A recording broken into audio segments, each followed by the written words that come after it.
அன்பானவர்களே, அன்பு வணக்கம். இறந்தவர் ஆன்மா எந்த நிலையில் இருக்கிறது? அது என்ன செய்து கொண்டிருக்கிறது? எந்த உலகத்தில் வாழ்கிறது? அது சந்தோஷமாக இருக்கிறதா, துக்கமாக இருக்கிறதா?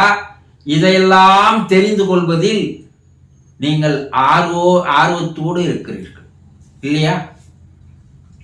அந்த ஆன்மா, இறந்த ஒரு ஆன்மா உங்கள் மீது அன்பாக இருக்கிறதா, பாசமாக இருக்கிறதா என்பதையெல்லாம் தெரிந்து கொள்கிறீர்கள். ஆனால் உங்களுக்குள்ளேயே ஒரு ஆன்மா இருந்து கொண்டிருக்கிறது. அது எப்படி இருக்கிறது? எப்படி செயல்படுகிறது? எப்படி நம்மை பேச வைக்கிறது? எப்படி நம்மை கேட்க வைக்கிறது? எப்படி நம்மை பார்க்க வைக்கிறது? அது நம்மை எப்படி வாழ்வில் உயர்த்துகிறது? அது எந்த வகையிலெல்லாம் நம்மோடு உறவாடி வருகிறது என்பதை பற்றி தெரிந்து கொள்வதில் சிறிதாவது ஆர்வம் உங்களுக்கு இருக்கிறதா? உங்கள் உள்ளே இருக்கின்ற அந்த ஆன்மாவை, ஆத்மாவை, ஜீவனை, உயிரை, இன்னும் தெளிவாக சொல்ல போனால் உங்களுக்குள்ளே இருக்கிற கடவுளை, தெய்வத்தை, ஆண்டவனை, பரம்பொருளை, பரமசிவனை, பரமபிதாவை தெரிந்து கொள்வதில் நீங்கள் ஆர்வம் காட்டினால் அதனால் உங்களுக்கு எவ்வளவு நன்மைகள் கிடைக்கும் தெரியுமா? யார் ஒருவன் தன்னை முதலில் தெரிந்து கொள்கிறானோ அவன்தான் தலைவனை தெரிந்தவனாக ஆக முடியும் என்று அவ்வை பிராட்டி அவர்கள் கூறியிருக்கிறார்கள். தன்னை அறிந்தவனே தலைவனை அறிந்தவனாவான் என்று சொல்கிறார்கள். நீங்கள் உங்களுக்குள்ளே இருக்கின்ற அந்த ஆன்மாவை அறிந்து கொள்வதால் உங்களுடைய உண்மையான சுயரூபம், உங்களுடைய உண்மையான மதிப்பு, உங்கள் உண்மையான மகத்துவம் எல்லாம் தெரிந்துவிடும். உங்களுக்குள்ளே ஒரு மாபெரும் ஆற்றல் இருக்கிறது, சக்தி இருக்கிறது. அதை உங்களால் தெளிவாக தெரிந்து கொள்ள முடியும். உங்கள் வாழ்க்கை பாதையே மாறிவிடும். எதற்காக பிறந்தோம்? எதற்காக வாழ்கிறோம்? இறைவன் நம்மை எதற்காக படைத்தான்?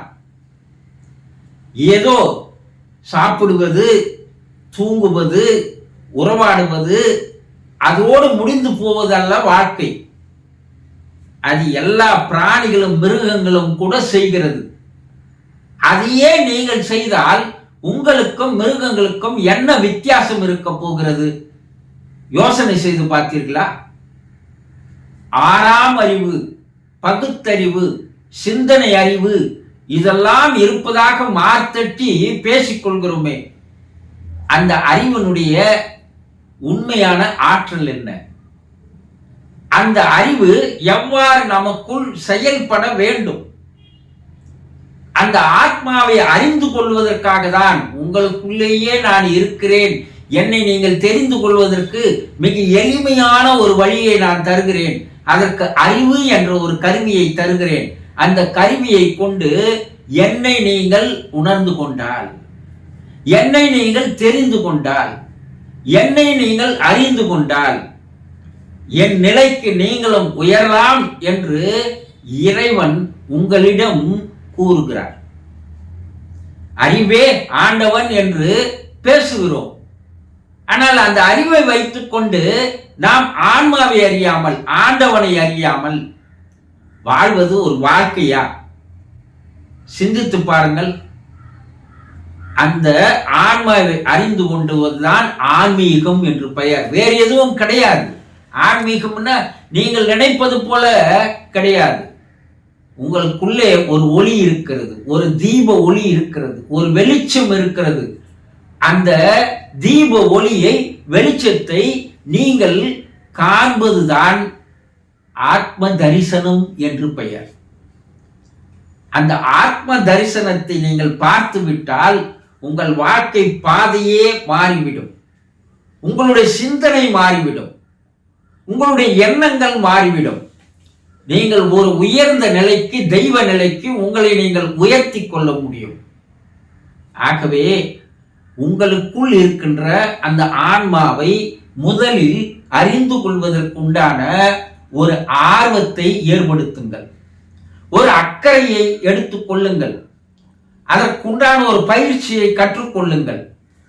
இதற்காக தான் இறைவன் உங்களை படைத்திருக்கிறானே தவிர வேறு எந்த ஒரு நோக்கத்திற்காகவோ குறிக்கோளுக்காகவோ லட்சியத்திற்காகவோ உங்களை படைக்கவில்லை. பணம் பணம் சொத்து சொத்து என்று எவ்வளவு சேர்த்தாலும் நீங்கள் தனியாக தான் போகப் போகிறீர்கள். உடன் வரப்போவது யாரும் இல்லை. அதற்குள் இறைவனை நீங்கள் உணர்ந்து கொண்டால் இறை நிலைக்கு நீங்கள் உயர முடியும். இதைத்தான் இறைவனும் ஆண்டவனும் விரும்புகிறார்கள். அவர்களுடைய ஆசையும், ஓ மனிதா, நீ என்னை போல் மாறிவிடு, எனக்குள் வந்து சேர்ந்து விடு, என்னோடு நீ கலந்து கரைந்து விடு, நீயும் என் நிலைக்கு உயர்ந்து விடு என்றுதான் கூறுகிறார்கள். இது புரியாமல் இறந்து போன ஆன்மாவை தெரிந்து கொள்வதில் ஆர்வம் காட்டுகிற நீங்கள் இப்போது உங்களுக்குள் இருக்கின்ற ஆன்மாவை தெரிந்து கொள்ளுங்கள். பல்வேறு நன்மைகள் உங்கள் வாழ்வில் ஏற்படும். வாழ்க்கை சந்தோஷமாக மாறிவிடும். புரிந்து கொண்டீர்களா? சந்தோஷம்.